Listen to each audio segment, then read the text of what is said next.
Здравейте хора, днес реших да се направя на Руми от K-Pop Demon Hunters, обаче искам да се направя на финалната версия, където вече е с по-светлите демонски белези и започвам с фондютен и го нанасям на цялото лице. Преди това си гела с хивежите, но който както иска да си ги направя, аз лично просто така си ги предпочитам.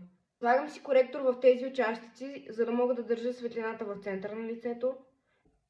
Сега запечатвам с насипна пудра навсякъде, като започвам под очите. Така ще сложа сет спрей, за да мога да разтопя пудрите с течните продукти заедно. В крайния кадър виждам, че по очите на Руми има някакси жълтеникаво златно с частици и червено, някакси червеникаво оранжево накрая, тъй че аз ще използвам ето това жълто-златно, понеже мисля, че най-много се доближава до цвета, който искам, и ще го поставя просто по клепача, няма да го дърпам нагоре. Така, понеже нямам точно това червено, ще смеся ето тези два цвята, за да може да получа това, което ми трябва. Очната линия е доста страничка, някакси идва права, но също е свързана и с долната линия на миглите. Имам едни миглички, които мисля, че доста ще изравнят положението при очите.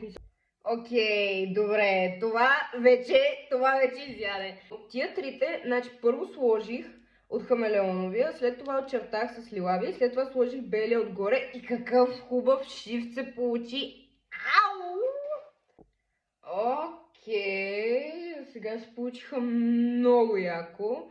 Обаче нещо не ми се връзват сенките, така че малко ще ги променя. Един продукт, който постоянно си умирам да използвам, това е eyeshadow stick от Kiko Milano.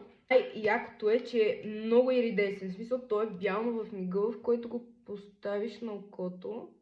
Има лек лилав оттенък. Ето това пак е една сенка на Weibo, казва се Spectrum и по принцип не знам дали се вижда, ама е няколко различни цвята. Аз ще взема от най-долните, защото те са лилаво и бяло реално и ще ги поставя. Омага!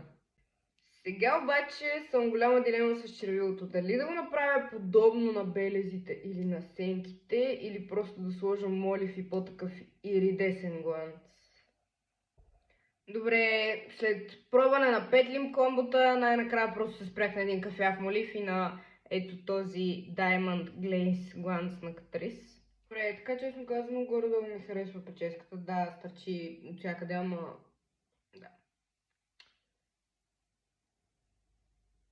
Честно казвам, като цяло доста ме кефи грима като арт концепция. Да, някои от ръските не ми се получиха, но със сигурност ще пробвам пак. Но честно казвам, беше доста готин грим и доста ще потренирам, за да може да го изпипам, ако искам.